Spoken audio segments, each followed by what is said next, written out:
¿Qué tal? Buenas noches. El gusto de siempre de darles la bienvenida a un nuevo encuentro de Sin Fronteras aquí en la pantalla de TV Ciudad para seguir recorriendo y analizando lo que está ocurriendo en nuestro mundo. Las grandes potencias tienen grandes monedas, sentenciaba el Premio Nobel de Economía Robert Mundell. Y es que desde el final de la Segunda Guerra Mundial, el uso del dólar como moneda de reserva y de comercio a nivel global ha representado la hegemonía económica, política y militar de los Estados Unidos y ha sido a la vez utilizado como un elemento de control en el área internacional. Sin embargo, las políticas fiscales y monetarias de los Estados Unidos, especialmente después de la crisis del año 2008, el avance de China en el comercio mundial y el aumento también del comercio de otro tipo de divisas han hecho que la moneda estadounidense empiece a perder protagonismo, lo que puede configurar un nuevo orden monetario mundial. De eso vamos a estar hablando hoy aquí en Sin Fronteras.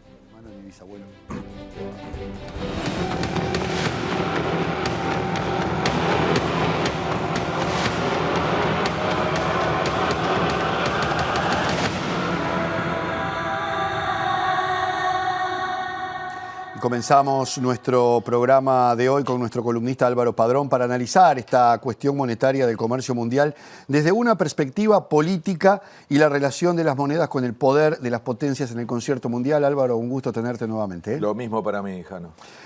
La decadencia de Estados Unidos como potencia hegemónica es acompañada por muchas transformaciones, lo hemos visto aquí a nivel internacional. Hoy nos vamos a enfocar en lo que está ocurriendo con el dólar, que es todo un capítulo, no solamente económico, sino, me decías antes del programa, cultural. Y lo primero que queremos preguntarte, ¿qué conexión hay entre una moneda y la potencia dominante en cada época? Bueno, hay una conexión directa, ¿no?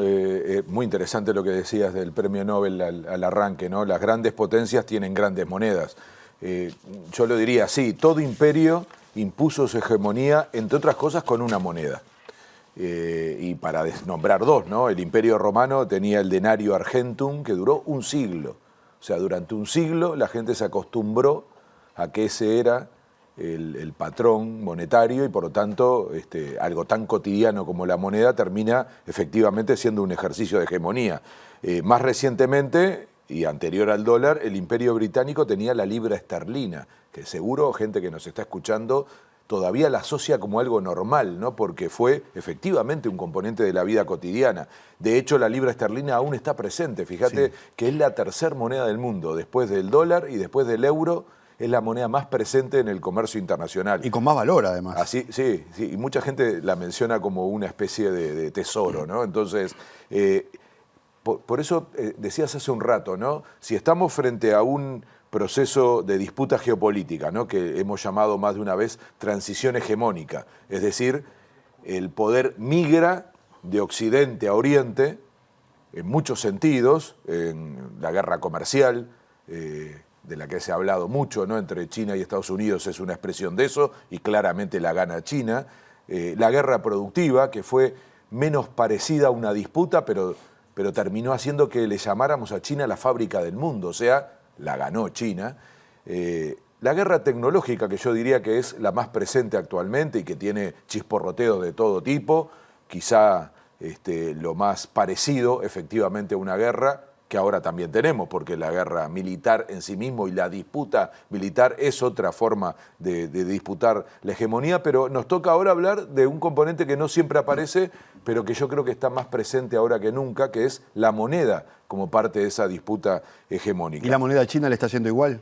No, es buen punto ese, va más lento porque en casi todos los rubros que yo te dije, China ha logrado en 30 años avanzar de una manera sorprendente. En casi nada de lo que mencioné, China tenía tanto peso. Sin embargo, en apenas 30 años se ha convertido en la segunda economía del mundo, pero fundamentalmente en algunos de estos puntos está más fuerte que Estados Unidos. Sin embargo, no le ocurre esto a su moneda, que es el yuan, que se creó, fíjate que tiene 70 años el yuan, 1949. Sin embargo, no ha logrado... Como la Revolución China. Sí, claro, está muy relacionado, ¿no? Empezando por decir, bueno, tengamos una moneda propia. Pero es muy particular esto de no haber acompañado con la misma velocidad esa capacidad de transformarse en hegemónica como lo ha logrado en otras áreas. Para que tengas una idea, hoy el yuan representa apenas el 4,3% de las monedas con las que se comercia a nivel mundial. Y el dólar tiene el 87%. O sea, hay una simetría gigantesca, entonces no se corresponde con lo que ha sido el avance de China en otros lados. Sin embargo, mirá este detalle. En el último año se multiplicó por 2, es decir, hasta el año pasado era apenas el 2%, y en apenas un año se multiplicó, y eso significa que estamos frente a un momento en donde el avance se está acelerando. Bueno, habrá que esperar unos añitos para ver si esa tendencia se mantiene y el yuan se sigue imponiendo, por lo menos peleándole a las demás monedas. Pero me quiero detener en algo, Álvaro, porque siempre estamos hablando, y esto también debe tener una explicación económica seguramente, de esa dimensión, pero teniendo en cuenta el impacto y siendo de uso masivo el dólar en nuestras vidas, parece ser algo más profundo que un asunto económico, porque todo lo pensamos en dólar. Aquí en Uruguay nomás, y vos me lo decías, cualquier cosa se plantea en dólares, una casa, un auto, determinados gastos, un viaje. Sí, sí. Es mucho más que lo económico, porque el dólar, de alguna manera, yo lo asocio a la hegemonía más difícil de conquistar, que es la hegemonía cultural. Nombré varios aspectos de esta disputa hegemónica, ¿no? Lo comercial, lo productivo, lo tecnológico, lo militar. Lo cultural siempre es el espacio final de una disputa hegemónica.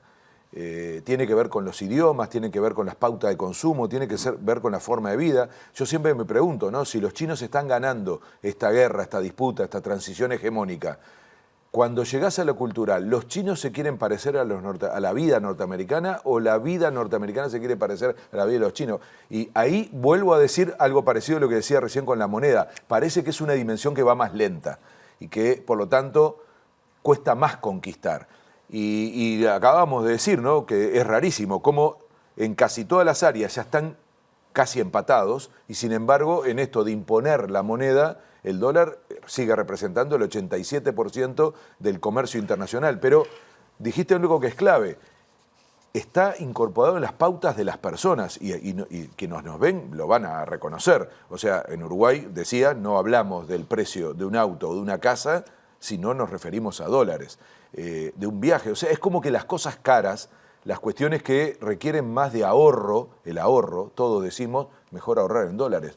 Y fíjate que se está discutiendo mucho esto a nivel mundial para no seguir haciéndolo y sin embargo está muy metido en la vida cotidiana. Es más, yo creo que en muchos casos hasta pensamos en dólares. Y me parece que ahí se demuestra el nivel de hegemonía que se consigue, ¿no? Se consigue hasta que uno piense en esa clave. Por eso es mucho más que economía, es política pura, es hegemonía pura, y yo creo que por eso es tan difícil revertirlo, porque al final está incorporado, diría, hasta en cuestiones generacionales. Hace un rato hablábamos que la libra sigue siendo para muchas personas como una especie de tesoro, de conquista, ¿no? Entonces, imagínate, el dólar va a seguir teniendo esa capacidad de ser visto como algo muy importante, como algo que queremos tener. Sí, sí, está en la conversación cotidiana, che, el dólar está igual, el dólar subió, no subió, siempre es un tema recurrente, no hablamos ni del euro ni de otras monedas, hablamos particularmente del dólar. Ahora, hablábamos recién del impacto de las potencias o del momento de hegemonía y hay que pensar que también el dólar puede estar asociado, porque si empezamos a ver que desde la Segunda Guerra Mundial el dólar empieza a imponerse como la moneda de cambio, como con ese impacto cultural que vos mencionabas, está asociado también a un gran momento de Estados Unidos, que es después de la guerra, donde el consumo cultural era de Estados Unidos, las películas de Hollywood, es decir, todo lo que veíamos estaba relacionado con esa cultura. Cuando uno va a Estados Unidos, la primera sensación que tiene es estar dentro de una película. Sí. Además, bueno, recuerdo una película de Robert Redford, creo que decía El robo del $1.000.000, que en aquel momento era increíble, era una fortuna. Hoy $1.000.000 es tan relativo, fíjate, le dicen a los millonarios actuales 1.000 millonarios. Entonces, hay un componente muy fuerte de esto que además penetra en las sociedades. Fíjate que hay 3 países en América Latina que son dolarizados, es decir, que todo lo que tienen es en dólares y no tienen moneda propia, que es Ecuador, Panamá y El Salvador. Y es increíble, pero en la campaña electoral hoy en Argentina, la ultraderecha, Milei, propone dolarizar a Argentina. Y los argentinos la han pasado muy mal con el dólar. Entonces, es un asunto serio, no es simplemente una cuestión de economía. Sin embargo, te digo, es la batalla más lenta en materia de esta disputa geopolítica, pero se está acelerando. Y yo creo que se acelera porque empiezan a haber muchas contradicciones en Occidente y particularmente en Estados Unidos. Y pasaron dos cosas que aceleraron este proceso, la pandemia y la guerra. No tanto por la moneda en sí, sino por la reacción que tuvo Occidente de empezar lo que algunos llaman la desglobalización. A mí ese término no me gusta más la idea del desacople. Es decir, China estaba ganando demasiado rápido estas otras batallas y la estrategia, vía pandemia y vía guerra, es empezar a tener más cerca la capacidad de suministro y producción. Esto está pasando hoy en el mundo, es muy importante para América Latina, porque lo que se está rearmando son las rutas y las formas del comercio, tanto de productos como de suministro. Y todos nos vamos a recordar que en la pandemia hubo problemas de suministro. Se decía, hay problemas con los productos, hay problemas con los containers, hay problemas con el transporte, hay problemas con las vacunas. Es decir, Europa y Estados Unidos decidieron en ese momento tener más cerca las cadenas, acortar las cadenas de producción, tener más a disposición ciertas cosas. Eso algunos le llaman desglobalización. Yo no estoy de acuerdo porque creo que la globalización es irreversible. Otra pregunta es quién gana y quién pierde con la globalización y cómo se controla. Pero es irreversible, para bien además, porque los problemas del planeta cada vez son más comunes y por lo tanto hay que mirarlos desde esa perspectiva.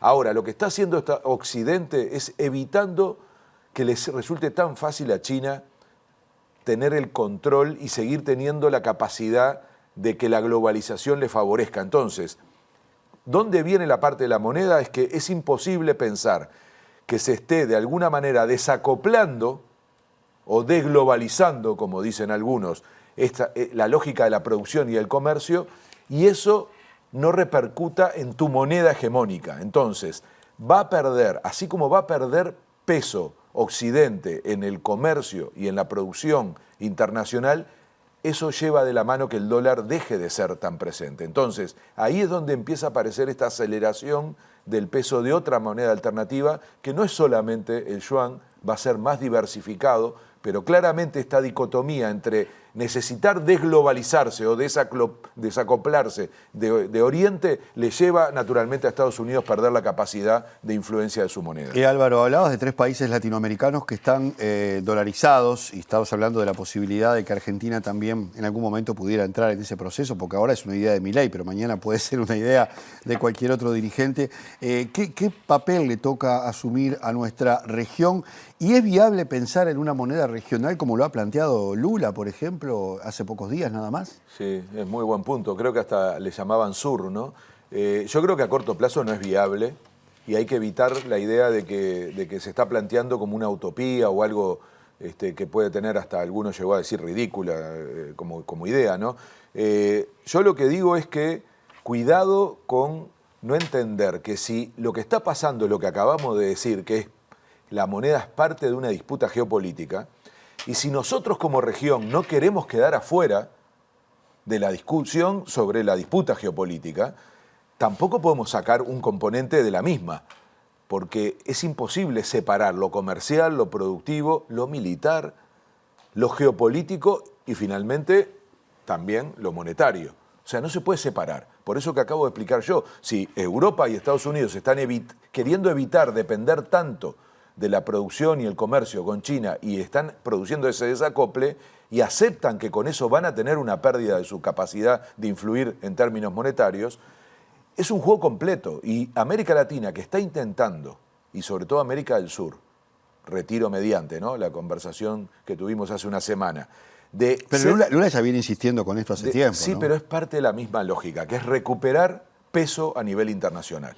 Entonces, si ustedes observan lo que está intentando hacer América Latina, particularmente América del Sur, y en parte también Europa, es evitar quedar atrapado en la lógica bipolar, en donde vos o te quedás del lado de China o te quedás del lado de Estados Unidos. Esa no puede ser la única opción, hay que crear un mundo multipolar. Para eso hay que tener poderes intermedios. Esos poderes intermedios son regionales. Es con regiones, con bloques regionales o no hay forma. Para eso también hay que tener la capacidad de tener una moneda. Lo tiene Europa con el euro. El euro es la segunda moneda del mundo.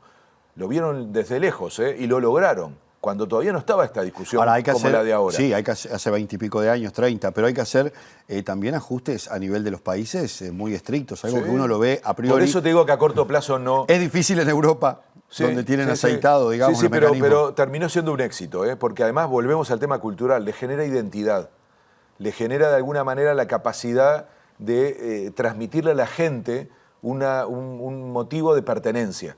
Ahora, yo repito, estoy diciendo que no es una cuestión a corto plazo, pero lo que no podés hacer es despegarla de tu estrategia de largo plazo. Y si tu estrategia de largo plazo, en el caso de América del Sur, es tratar de influir la globalidad y ser parte del debate de un nuevo orden, también tenés, hace un rato dijiste, ¿no? Un nuevo orden monetario internacional. Bueno, vamos a tener que hacerlo. ¿Cuál es el camino? Quizá más que pensar en una moneda propia, es en entrar en la discusión que está teniendo sobre todo el sur global.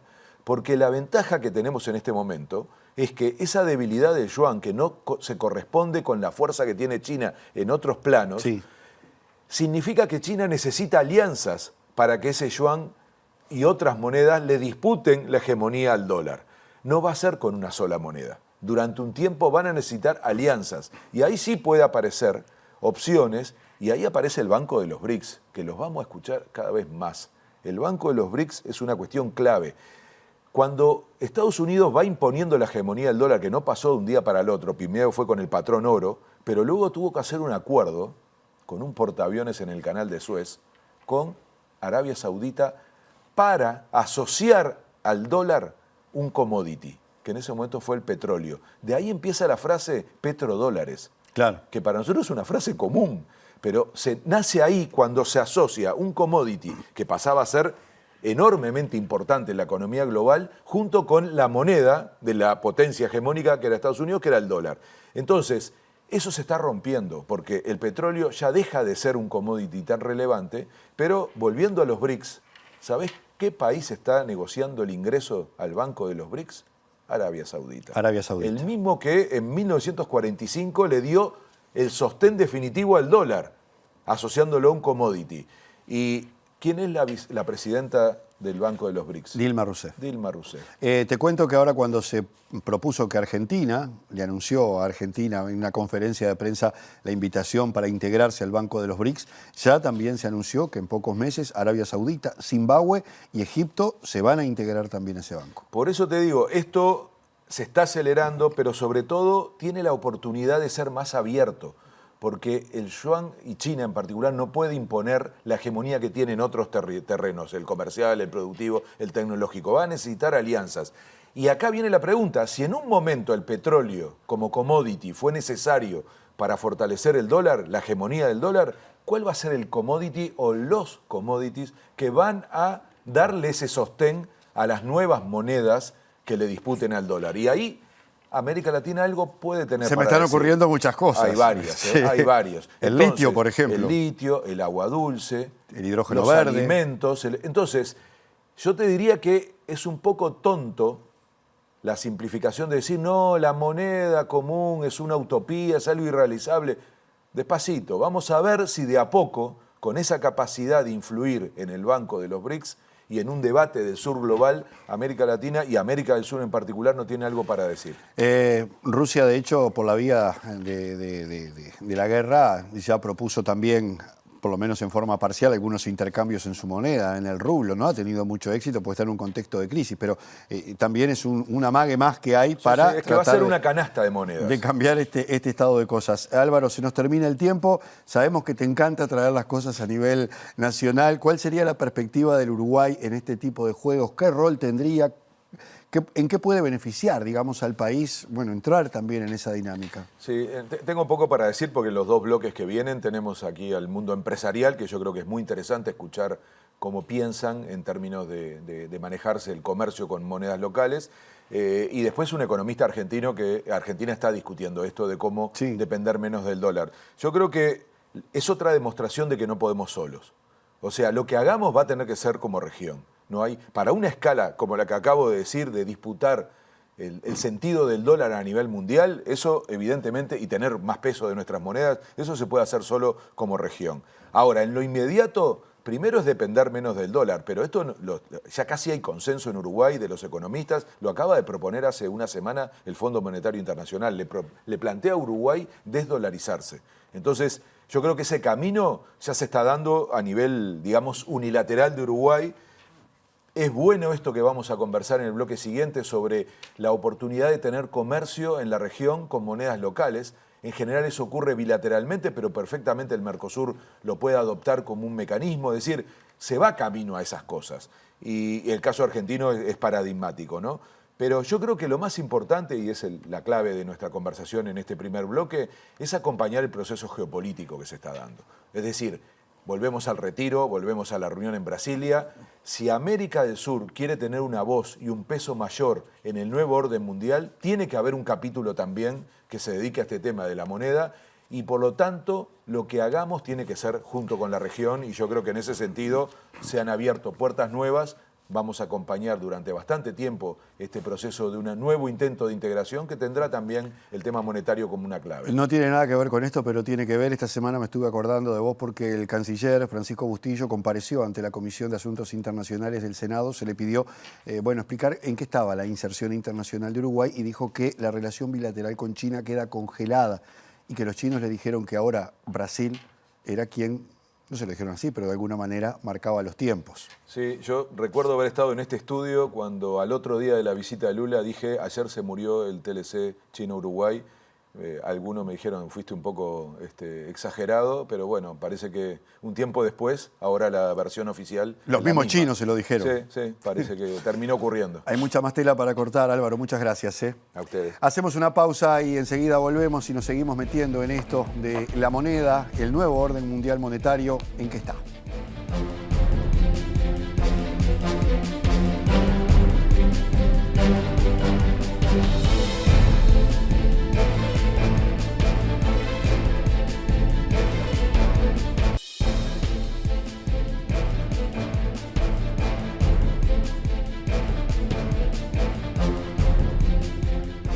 Bien, como ustedes ven, este programa está dedicado a la moneda como elemento de intercambio y qué efecto está teniendo a nivel internacional toda esta turbulencia que van generando los acontecimientos internacionales, la dinámica del comercio y también de la política, y qué pasa en nuestra región, donde hay distintas propuestas que buscan mejorar los mecanismos de intercambio en monedas locales para evitar la utilización del dólar, y además de otras realidades, como por ejemplo la que viven los exportadores del Uruguay. Por eso estamos con la responsable de la Asesoría Económica, Comunicación y Sostenibilidad de la Unión de Exportadores, María Laura Rodríguez. María Laura, bienvenida, un gusto recibirte. Hola, muchas gracias por la invitación. Bueno, María Laura, en el año 2007 el Mercosur dispuso un sistema de pagos en moneda local. ¿Cuánto se ha aplicado este mecanismo? ¿Qué efecto ha tenido a nivel de los exportadores, por ejemplo, para citar el caso concretamente de ustedes?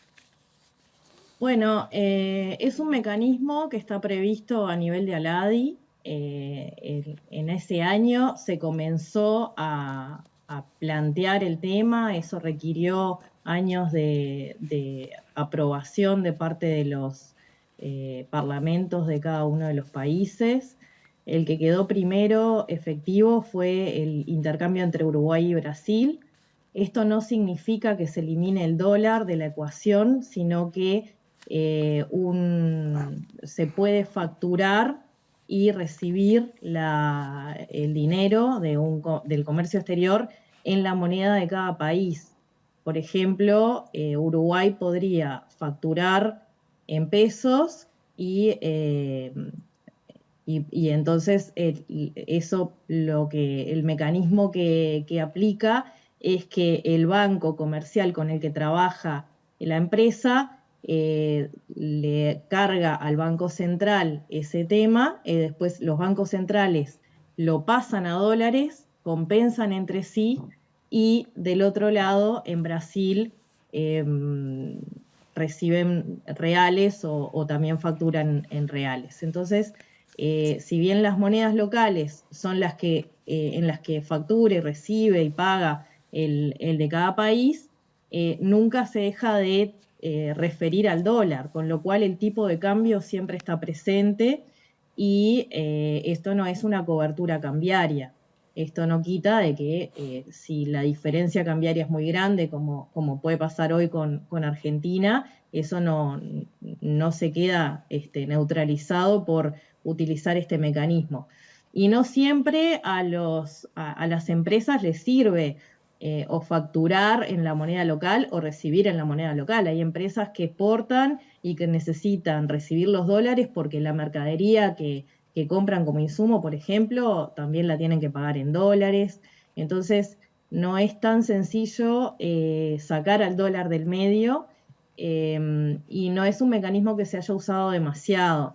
En algunos casos lo que se ha usado, porque también se permitió que se pudiera facturar en pesos uruguayos o en reales para Brasil, por ejemplo. Entonces al exportador hacia Brasil lo que le servía era facturar en reales para competir en igualdad de condiciones con la empresa que competía en reales dentro de Brasil con el exportador uruguayo. Entonces eso sirvió en algunos casos, pero realmente se ha usado muy poquito. Después, en años siguientes se aprobó con Paraguay y con Argentina prácticamente no se ha usado.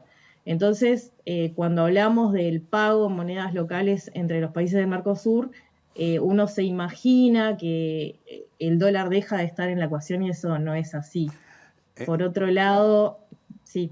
No, María Laura, te iba a preguntar que de tus palabras se infiere que no va a ser en cualquier caso un proceso fácil quitar al dólar, por lo menos por ahora, del medio de todas estas transacciones.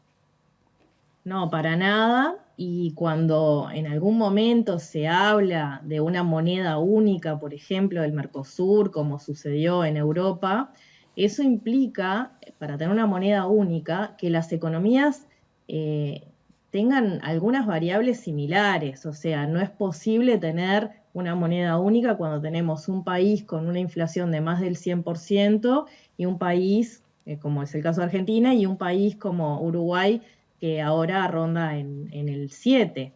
¿Por qué? Porque para pasar a la moneda única se pasa a partir de la moneda de cada uno.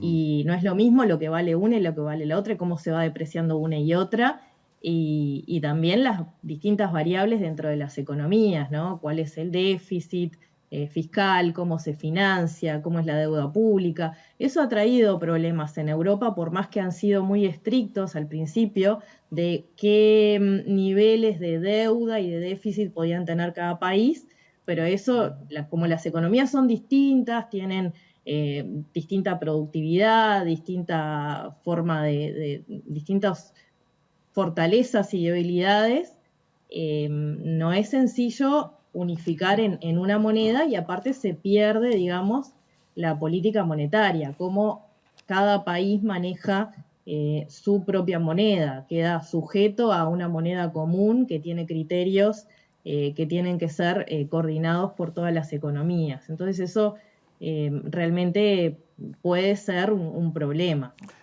María Laura, ahora después me voy a detener en el tema de Argentina, que me imagino es todo un capítulo en sí mismo, pero muchas veces hemos oído a la Unión de Exportadores referirse a la fluctuación del dólar, si está bajo, a veces se pide que esté en otro valor un poco más elevado.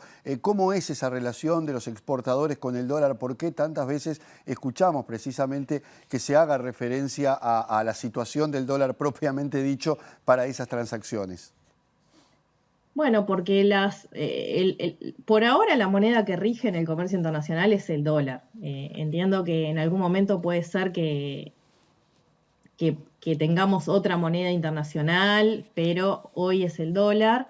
Entonces los exportadores reciben dólares por su exportación y luego tienen que cambiar a pesos para cubrir los costos de la producción, los insumos, los pagos de impuestos, los pagos de salarios, los pagos de combustibles, de energía. Entonces, si el dólar baja, tienen menos pesos por cada exportación que hacen para cubrir los costos internos.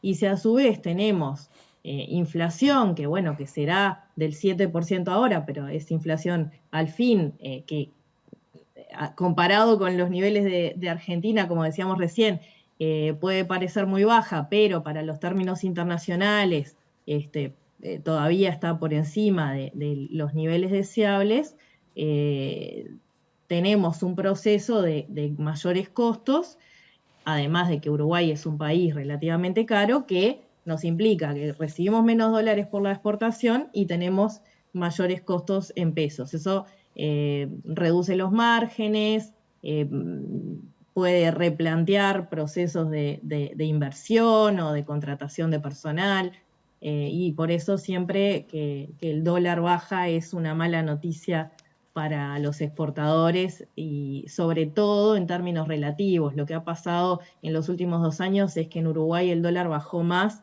que en la mayoría de los países, y bueno, entonces estamos compitiendo con países donde la situación es justamente la opuesta o bastante distinta.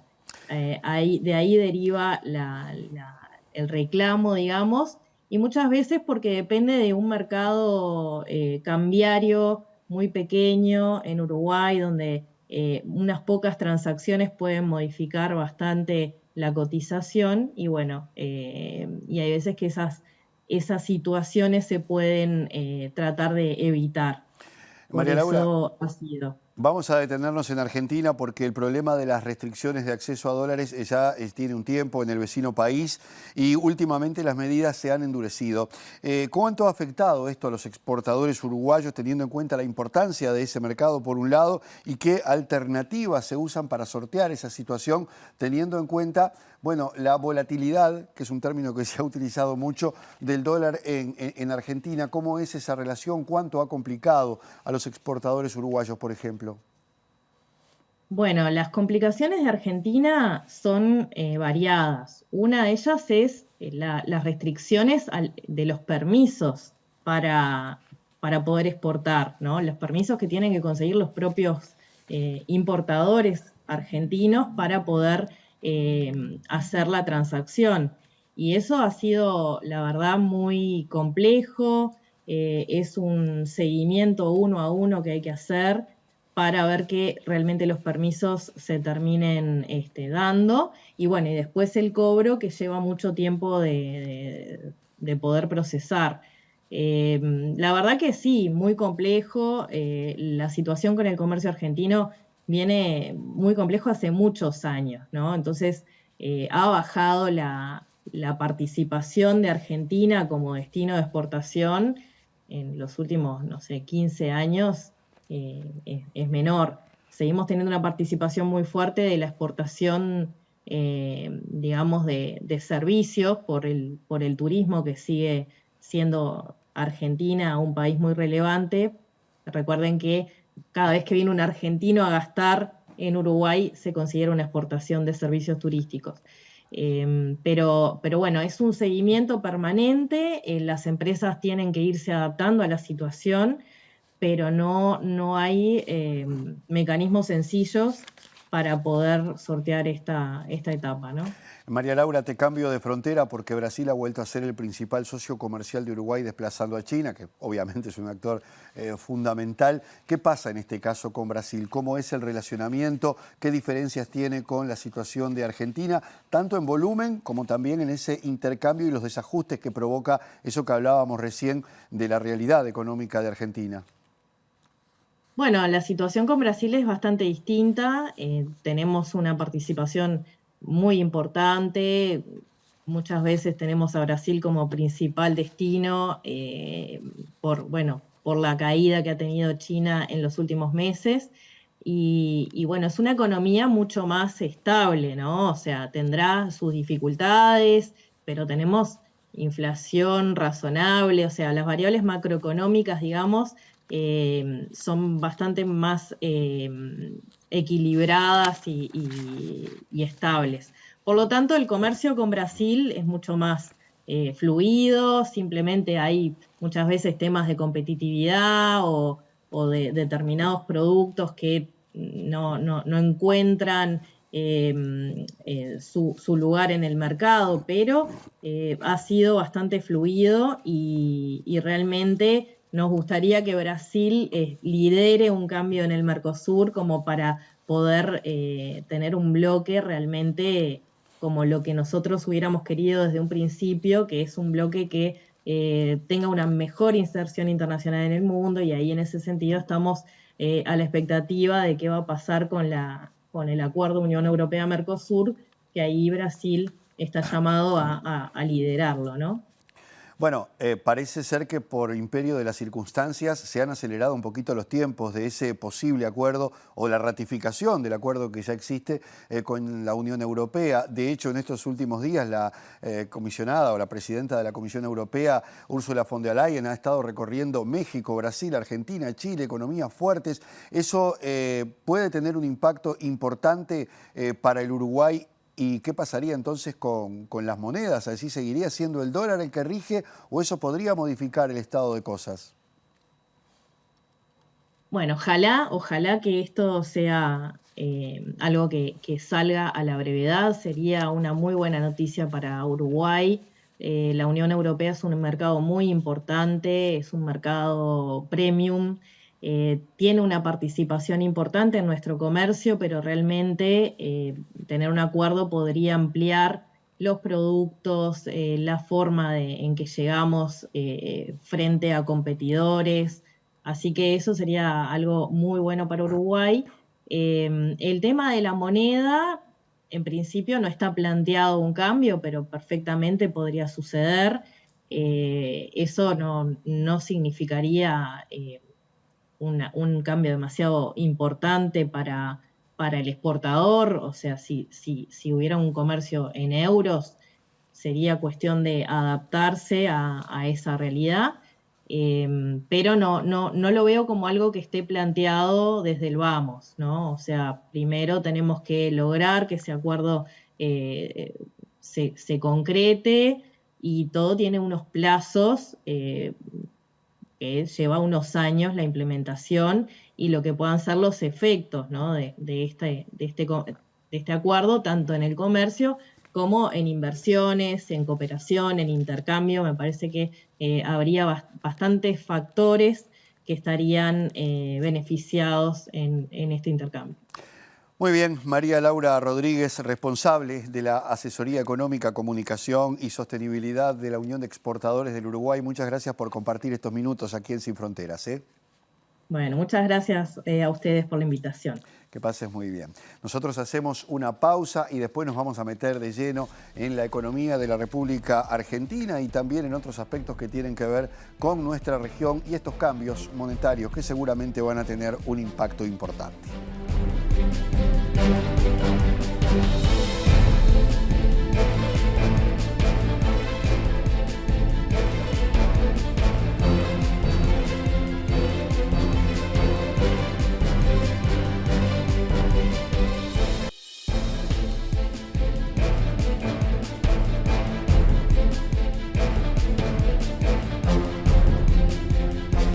Bien, ingresamos en el último tramo de Sin Fronteras por el día de hoy y como hablábamos en el bloque anterior, un caso paradigmático lo representa Argentina en la región con respecto a su relación con el dólar y su acceso para reservas y comercio internacional. ¿Qué es lo que está ocurriendo en este país? Para conocer en profundidad lo que sucede, recibimos en Sin Fronteras al economista y magíster en finanzas públicas, Juan Valerdi. Juan, un gusto tenerte con nosotros. Bienvenido al programa. ¿Qué tal? Un placer hablar con ustedes. Bueno, Juan, yo sé que puede ser larga la respuesta, pero el gobierno argentino está enfrentando una fuerte crisis debido a la escasez de divisas en sus reservas. ¿Cómo se llega a esta situación? Es lo que todos nos preguntamos. Bueno, hay muchas teorías y muchas visiones. Personalmente, la que más me parece acertada es que si bien la legislación argentina tiene como condición que los exportadores liquiden sus dólares en el mercado argentino oficial, y hay tiempos en los cuales deben liquidar esos dólares, las autoridades del Banco Central del actual gobierno no han hecho cumplir esa normativa y las del gobierno anterior las habían de alguna manera suspendido por algún tiempo y cuando las restablecieron no las hicieron cumplir tampoco. Eso hace que la Argentina pueda tener 100.000 millones de dólares de exportaciones y en realidad muy poco de eso llega realmente a liquidarse en el sistema financiero local, entre otras cosas porque la diferencia entre el mercado ilegal o el semi-legal del dólar y el oficial es prácticamente del doble, o más del doble, depende del caso. Entonces, para los exportadores no es poca cosa quedarse con los dólares en el exterior o atesorarlos en algún lugar y no liquidarlos a pesos. y el gobierno, al no sancionarlos, digamos, se convierte en una situación en la cual solo liquidan, y también con cuentagotas, cuando les dan un tipo de cambio especial que muchas veces puede ser un 50% superior al habitual del tipo de cambio oficial. ¿Qué estrategias está desarrollando el gobierno argentino? ¿Cómo se sale de esta situación que, por lo que tú planteas, Juan, parece ser como un círculo del que es muy difícil salir, a no ser que ocurra algo desde algún punto de vista que cambie esa dinámica? Bueno, la particularidad que tiene la Argentina respecto de muchos países del mundo y en particular de la región es que la demanda de dólares no es solamente para importación o para pagar deudas con el exterior, sino también para atesorar en parte de gran parte de la población y de los empresarios que, además de atesorar en la Argentina, fugan al exterior. De hecho, la Argentina está entre los grandes fugadores de capitales del mundo.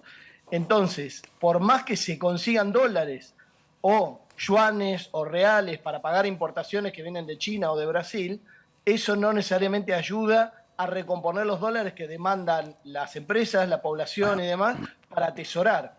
O sea que aunque el FMI le adelantara desembolsos a la Argentina o China le permitiera que el swap de monedas, que básicamente está destinado a comprarle a China sin tener que pasar por el dólar y poder seguir comprándole, o el préstamo de Brasil, que también es destinado a vendernos y no a prestarnos fondos frescos, ninguno de ellos va a abastecer la demanda de dólares especulativos o de atesoramiento, de ahorro.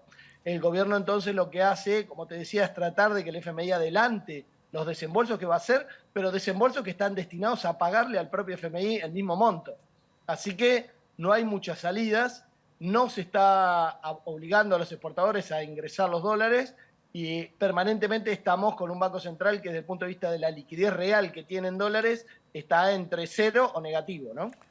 Ya vamos a volver al presente, Juan, pero me quiero detener en la década de los 90, en la convertibilidad tan famosa que aplicó el gobierno de Menem con el Ministerio de Economía de Domingo Cavallo. ¿Fue una intención de romper este ciclo o fue un experimento que terminó siendo peor el remedio que la enfermedad, como se dice popularmente?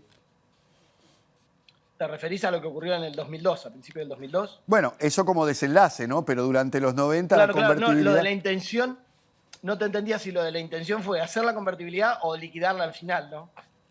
Sí, te preguntaba si la convertibilidad había tenido un sentido de poder enfrentar este tipo de cosas. Bueno, la convertibilidad, que era una caja de conversión, básicamente se direccionaba a detener la inflación, que en ese caso venía de dos hiperinflaciones. Nosotros actualmente tenemos la inflación mensual que Uruguay se preocupa y tiene anual, el 7%, con suerte en el mes de mayo tenemos mensual, y la inflación en la época del 89-90 tenía dos hiperinflaciones, y la solución que trajeron los que probablemente habían impulsado esa inflación de alguna manera también fue una caja de conversión de $1 por $1. Previamente hubo una mega devaluación también, y eso efectivamente detuvo la inflación, no la detuvo instantáneamente porque hubo un par de años de inercia de inflacionaria, pero comparada con la hiperinflación era una inflación casi inexistente. Pero el sostenimiento de la convertibilidad de una moneda uno a uno, como es la Argentina con el dólar, tiene problemas de productividad y de manejo de política económica relacionado con las tasas de interés, con el tipo de cambio, con el generar liquidez cuando hay situaciones de emergencia, como por ejemplo ahora ocurrió en la pandemia o puede haber ocurrido en el 2008, que es como si alguien que tiene problemas de violencia se cortara un brazo. En este caso, la convertibilidad no era cortárselo, sino enyesárselo al cuerpo, y no era irreversible. Obviamente la salida era muy dolorosa, como alguien que estuvo 10 años con un yeso puesto, pero no era irreversible. A diferencia de lo que están vendiendo ahora y han vendido muchas veces, que es la dolarización, que sería como cortarse un brazo para no tener problemas de violencia. El problema es que perder la política monetaria, perder la política de tipo de interés, tipo de cambio y demás, haría que el Estado tenga mucha menos capacidad para impulsar el desarrollo o para hacer frente a shocks externos. Eso, en el caso de la convertibilidad, llevó a altísimas tasas de desocupación y de recesión, y en el caso de la dolarización llevaría a un congelamiento de una relación de precios entre los salarios y los bienes y muchas cuestiones que están hoy distorsionadas por la caída en el salario, que serían difíciles de revertir en el marco de una dolarización y eso llevaría a que la pobreza se mantenga por muchos años en niveles del 40%, que es lo actual. Eso te lo iba a preguntar, porque ahora en el debate electoral parece estar muy presente esto de la dolarización. De hecho, el propio Milei lo ha propuesto como una solución. ¿Eso, por lo que tú decís, es directamente inviable o sería meterse en otro problema extra, digamos, al que ya se tiene? Desde el punto de vista económico es viable, desde el punto de vista social y político es una bomba. Es una bomba social y política porque congela relaciones de distribución de los ingresos, la famosa torta de ingresos, después de 7 años, 4 años del macrismo y de la derecha que jugó en favor de los monopolios y oligopolios, y 3 años de un gobierno que no ha decidido en ningún momento confrontar con esos monopolios y oligopolios, han llevado a que el reparto de esa distribución del ingreso esté mucho menos bien para los asalariados, para los trabajadores, incluso los que tienen relaciones formales y legales de empleo, tienen hoy niveles de pobreza, cosa que no es inédita en la Argentina, porque tenemos un muy bajo desempleo y sin embargo un 40% de pobreza. Eso ha llevado a que trabajadores formales, con sueldos formales y legales, tengan niveles de pobreza, y eso quedaría congelado con esa dolarización, y la única forma de sostenerla en el tiempo y de imponerla sería con represión, que en muchos casos llevaría a la violencia social y política. O sea que esto tendría evidentemente un impacto social, como tú decís, importante en un país que ya está viviendo una situación de tensión permanente por estos temas. Juan, ¿qué acuerdos se han alcanzado que permitan reemplazar al dólar como moneda de intercambio internacional para Argentina? ¿Han existido intentos? ¿Hay posibilidades de que Argentina comercie a nivel internacional por fuera del dólar? En esto los medios han establecido, algunos por confusión y otros por intención, en la Argentina varias hipótesis que son o falsas o confusas. Los acuerdos del swap de monedas con China para los yuanes y los supuestos pesos que demandarían los chinos tienen que ver con que le podamos seguir comprando productos a China, no a cualquier país, aun cuando no tengamos dólares para pagarlos. Eso obviamente le permite a China tener una certeza de venta con un socio comercial de Latinoamérica que no es irrelevante, más allá de que por volumen haya países mucho más importantes como Brasil. Sin embargo, mantener esa relación fluida comercial para China es importante porque además lo proveemos de materias primas, de cuestiones de minería y de alimentos que para ellos son fundamentales mantener fluidas, más allá de la venta de sus productos a nosotros. Lo mismo con Brasil. Brasil, por ejemplo, nos va a financiar las ventas que hacen en reales, pero lo va a hacer porque, entre otras cosas, nos va a financiar la venta de tubos para hacer el gasoducto que va a abastecer de gas al propio Brasil en su industria. Entonces, no tendría sentido que no nos abastezca de un financiamiento de importaciones. Pero no nos están haciendo saltear el dólar, sino que lo que están haciendo es dándonos crédito de alguna manera, especialmente para comprarles a ellos, y en particular para comprarles a ellos. El dólar no sale del medio, sino que la Argentina no tiene reservas hoy en dólares para pagar sus importaciones abundantemente, y entonces, como decía la que me precedió, la Argentina le cuesta mucho pagar y eso enrarece mucho el comercio exterior. Con el caso de Brasil y de China, el que nos presten sus propias monedas para financiar esas compras facilita el mantener la demanda argentina de sus productos, ¿no? Juan, ¿cómo ves esto que se ha manejado en los últimos tiempos y que lo ha planteado el propio Lula, no solamente en la cumbre o en el retiro de presidentes, sino también lo ha hecho en otros países, como en China, de ir hacia otra moneda de intercambio? ¿Y cómo ves la posibilidad de que en la región exista una moneda única, comparando con, por ejemplo, lo que ocurre en Europa con el euro, salvando las distancias? ¿Es viable? ¿Es posible? ¿Hay un contexto favorable para que esto ocurra? Desde el punto de vista técnico no solamente es viable, sino que además es muy fácil reemplazar al dólar como moneda de intercambio o de referencia para valores relativos y de transferencias en el famoso sistema SWIFT, que es el sistema de transferencias ligado al dólar, digamos. Ahora, desde el punto de vista geopolítico, y la economía es geopolítica, no veo ninguna posibilidad de que los gobiernos de la región de Latinoamérica y en particular del Mercosur pateen el tablero geopolítico, confronten con Estados Unidos y cierren un acuerdo de intercambio de monedas y de comercio exterior con China, con Rusia, con India y demás, salteando y evitando el sistema SWIFT y el sistema del dólar. De ninguna manera lo veo como posible sin fuertes represalias de Estados Unidos, que considera a Latinoamérica todavía su patio trasero, y que en el caso de Europa, con la confrontación con Rusia, es capaz de imponer sanciones que le cuestan a Alemania fuertes retrocesos en su producción industrial, fuerte suba de costos en su energía y demás. Y en el caso de Latinoamérica no tengo duda que cuestiones relacionadas con el lawfare, con los mercados financieros y su inestabilidad, o con cualquier tipo de sanciones, llevarían a las dirigencias locales que tomen decisiones de ir en contra del dólar como moneda de intercambio a fuertes dolores de cabeza, como mínimo mediáticos, judiciales y financieros. Juan, ya que estás te pregunto porque esto también puede tener algún impacto en el relacionamiento monetario, pero hace unos días, Dilma Rousseff invitó a Argentina a integrarse al Banco de Desarrollo de los BRICS, algo que también están haciendo otros países como Arabia Saudita, Zimbabue, Egipto. Hoy lo hablábamos con nuestro analista Álvaro Padrón. ¿Qué impacto puede tener esto en la economía argentina y además qué influencia puede tener también desde el punto de vista monetario esta inserción del país justamente en un bloque que está tratando por lo menos de marcar otro perfil a nivel internacional? Como tú decías, bueno, todo es geopolítica, ¿no? Pero también y sobre todo desde el punto de vista comercial y económico.